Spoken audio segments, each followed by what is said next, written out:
Good afternoon and welcome back. I'm Sean and this is Mountains Garage YouTube channel.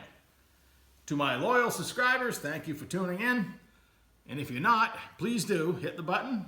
Subscribe, doesn't cost a penny. Ring the bell, give me a comment, tell me you like or dislike things, it doesn't matter. You know, I'm pretty lucky. I get very few, I almost hate to say this, negative comments. I've got one thumbs down in a year and a half or more.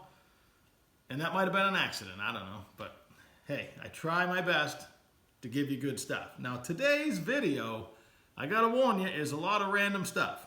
I'm not even sure at this point what I'm gonna call it. In each of the last 3 or 4 videos I shot over the last couple weeks, there's been one item that I either mentioned or said I was getting or acquiring somewhere, and none of these things add up to anywhere near a whole video's worth of content.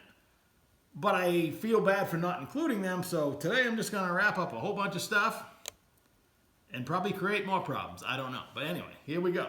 Step 1. You might notice the wheel's off the Nova, the 71 Nova. It's been sitting on the lift. I stopped working on it in the springtime. And if you've been following along, I've been reorganizing my entire shop, but I finally got that bay clean enough that I can lift it up and down and work on it again. I thought all I had left to do was a couple of loose ends and put the inner wheel wells in the front.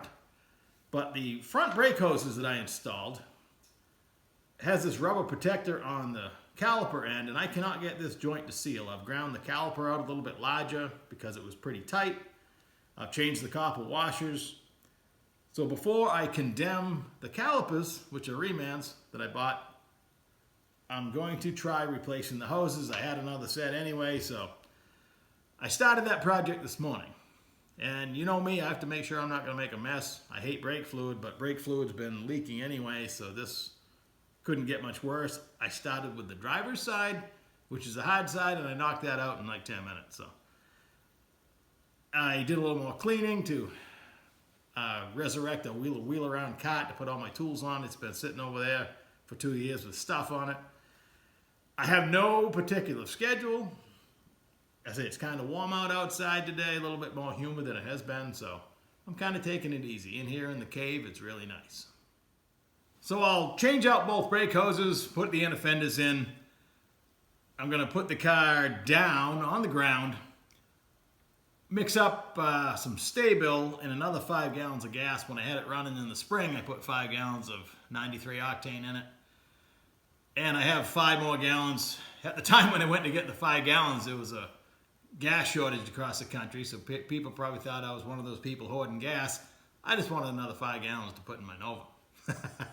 And it's been sitting outside in the tan box for 3 months now. So, and I'll run that enough, get it up into the carburetor, because I just rebuilt the carburetor. We did a video about that, and I really don't want that ethanol fuel sitting around in there. In fact, I should go to my local airport and put some avgas in it or something that doesn't have any ethanol in it, but I'm not going to drive it on the road. I would like my carburetor to not turn to that white milky stuff, because that would suck. And that's what happens if you leave gas sitting around too long in anything. It takes quite a while, trust me. I have a boat that I haven't put gas in 4 years. It holds a lot of fuel, and every summer I say I'm going to put more fuel in it. We don't leave the dock very often. We use it as a floating camp, and that's on my list of things to do. It's got a single 7.4 454 Chevy. It only has 318 hours on it, so it's a 1994. It's been sitting around a long time doing exactly what I do with it. So it's just a floating camp. But that's not why we're here today. And then I'm going to fire up the old Nova, like I said, run the gas through it. I'm going to park it when I finish cleaning under the 72 for now to free up this lift. I have some other work I need to do on some other vehicles, and then I'm going to bring the 64 Dart in and just do a little discovery to see how much work it's going to take to actually LS swap it. Out here next to the 64 Dart, I just did a little vacuuming to clean up the debris that was on the floor. The Dart didn't come with any seats, but I had a pair of those racing buckets just sitting in here because, believe it or not, most nights at sunset, which is over there, I like to sit in the Dart and watch it. and to make engine noises. Hey, I'm strange. I come back outside, it's nice and quiet out here. You know, just that last 15, 20 minutes before sunset. And I sit here and, you know, ponder. One of the things I've been pondering is my problem I have with the rear drum brakes. It has 10 by 2.5 brakes. You saw me go through those. And I bolted in these quick performance axles that I ordered. So everything I tell you from here forward, I am more than partially to blame. This car, all 64 A-bodies, all the way through the 60s, had a 5 on 4-inch, completely useless bolt pattern. And I wanted small Mopar, which I consider 5 on 4.5. Also Ford, small Ford. Chevy's 4 and 3/4 bolt pattern. We all know that. You can see where these wheels were on a Chevy. Now I've got them with 3 lug nuts stuck on my 5 on 4.5-inch axles that I ordered from Quick Performance. And I gave them the length and the spline, 8 3/4, all the same anyway. So what I wish happened and didn't, I'm sure I measured the stock axle, which has a 2.30 brake register, that round thing where it says QP. Because I didn't know enough. I've ordered enough axles, they probably didn't question me. I've bought I don't know how many pair. And I've never had a trouble because I did all my homework. I did not do my homework on this. And guess what? There's a lot I don't know. And a lot you have to know. So 5 on 4-inch with a 2.300 brake register, that round thing in the middle, with the brake drum registers, as well as the offset of the axle, the brake offset, is different on 5 on 4-inch than it is on 5 on 4.5. 5 on 4.5 should have a 2.84 center. That's why my center is too small. I wish they'd called me and said, hey, are you sure you want this? Because they probably had to make them special. Because once you say 5 on 4.5 Mopar, you should get a 2.84 center. Finding a brake drum to fit my 10 by 2.5 brakes with a 300 center on 5 on 4.5, you might as well look for unicorn teeth. I'm not saying they don't exist or couldn't make any, but at this point, I'm 2 weeks into it, casually looking, and I have not secured a set. My fix for now may be I have a disc brake setup that the rotor registers on the studs, so the register in the center of the axle is not important. So I may put rear disc on. I'm going to put disc on the front anyway. I guess it'll have 4-wheel disc. It'll be lighter weight and more racy. But I did call Quick Performance, and they assured me that with the 5 on 4.5 bolt pattern, I did have the correct offset. So if I have a disc brake kit for 5 on 4.5, the offset's going to be correct. And I haven't checked it yet. I'm going to within the next day or so, probably. Because if I have a 5 on 4.5 axle with a 5 on 4-inch offset, that's totally a lock. So I might as well throw them away at that point. So I have a 9-inch Ford that'll go right in here. I probably mentioned that, but I wanted to run the Mopar rear end at least. And from the back, you can see the entire housing. And the 8 3/4 is a nice looking peg, nice and round. And it's pretty dark, you probably can't see it, but hey, take my word for it. So while I was thinking about disc brakes for this, I started looking at front disc brake kits, and most of them are 5 on 4-inch. Disc brake, who wants that? I suppose if you're restoring one and you want to change it to disc brakes, but if you're restoring it, it'd be more of a restification. Wouldn't you want the 5 on 4.5? So I'm going to continue to look, but the cheaper kits anyway are 5 on 4-inch, completely useless. I don't understand. When I wrap gifts, my style is very similar to to these boxes right here. You can pretty much tell what's in there. I've been sitting on these red and black ones, which I've had these were in my first car, not this set, they're all black.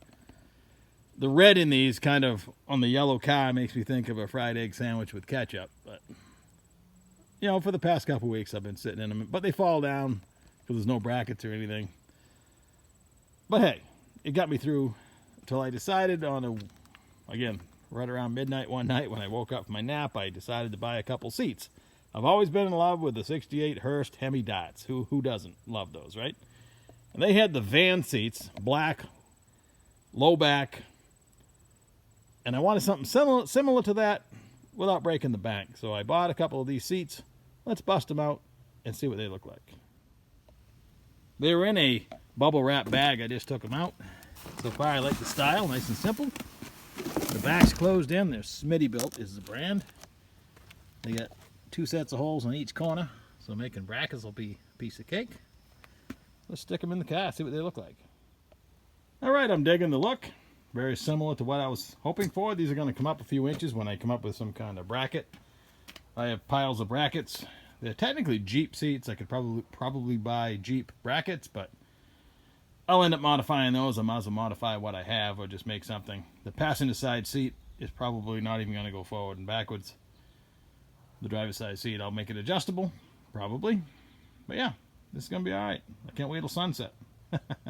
I should probably take the drive shaft out of there. It looks kind of out of place, although if you look at the tranny tunnel, it's been up here before.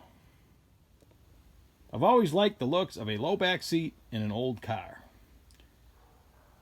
The modern seats you can buy for relatively cheap money that actually have the big tall headrest and holes for the seat belts for your 5-point harness functionally are way better than these. Looks wise, they look out of place, in my opinion. If at some point, ET wise, I would have to add a headrest to the roll cage if I was going to run this style seat and go that fast, but for now, these are going to work just fine. And if you're interested, these were Smittybilt. That's the part number, 44801. And I bought them on eBay. I made an offer and was accepted at $290 for the pair shipped. So that's pretty reasonable for a pair of nice looking seats.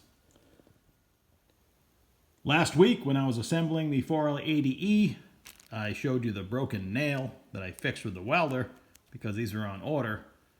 But that's the GM part number, and that's what it looks like. If you can see it, it's got little serrations right about where my thumb is. Nothing but a fancy nail for 10 bucks. But now I have 2. I'll probably never break another one. I promised I'm going to build a 4L80E for the channel, so I've been securing some parts. I'm going to need a rebuild kit and a few other pieces. I'm going to convert a 4-wheel drive transmission to a 2-wheel drive, which is on a 4L80E. There's a few things you need to do. One of them, you need an output shaft and a tail housing. Now I shopped around and I bought the output shaft used and the tail housing used, and I still spent about $93. For $129, I could have got one that was remanned already. This is a nice looking tail housing, at least on camera, but it doesn't have a new bushing and a new seal. So if I spent a little more, I could have got more, but in this case, I didn't, and I'm going to deal with the results. But there are better deals out there. You have 2 choices in the output shaft itself. They have some that are fully splined, and others I have to cut the O-ring and machine it like I do on the Turbo 400. And that's actually what I have coming. One I have to machine as well. So no big deal, but got to collect enough pieces to put it together. I'm also collecting pieces to build a Power Glide. And that's exciting, but really expensive. More expensive than I remember. Power Glides used to be a cheap option. Now they cost as much as a Turbo 400. I am working on a video covering the de-rusting process of the old Pontiac 400 heavy-duty transmissions that I stripped that were full of water. I'm currently soaking 5 gallons worth of parts. And speaking of transmission parts, the only thing missing for my TH475 build for my 72 Nova, there's already a 475 in there that I built, but I decided a while back, a month and a half ago now, that I was going to build one with an input shaft, a main shaft, and an output shaft. And I had a trans brake valve body for that I used in a customer project. Opening up the door to me finally buying a ATD, auto transmission design, hipster, TH400, billet aluminum valve body. And right off the bat, the difference between buying one from them and buying one from somebody else is I instantly received a message, this was yesterday, Thursday, that it wouldn't ship out until Monday. And they wanted to make sure that was okay. Any other valve body I've ever bought, it's like when you go around the dark side of the moon and there's no radio communication. And that continues the entire time you own that valve body. Some of the copies that I've used, and knock on wood, they've worked fine, there's no support. There's nobody you can talk to. There's nobody that cares. So right off the bat, I'm glad I bought this valve body, and I believe it was maybe $10 more than the cheap offshore copies. Maybe. So, I'm super happy, and I haven't even got it in my hands yet, but I'll cover all that when we build the TH475. It'll have its own video. I'm actually going to strip the motorhome 475 to at least take the lower gear set out of it. I promise to cover the whole thing. A lot of people are interested in it, so I'll try to show different things as well as all the normal stuff to try to keep it interesting. But hey, I'll do my best. So I hope you have a great weekend, and I'll catch you in a few days, guaranteed.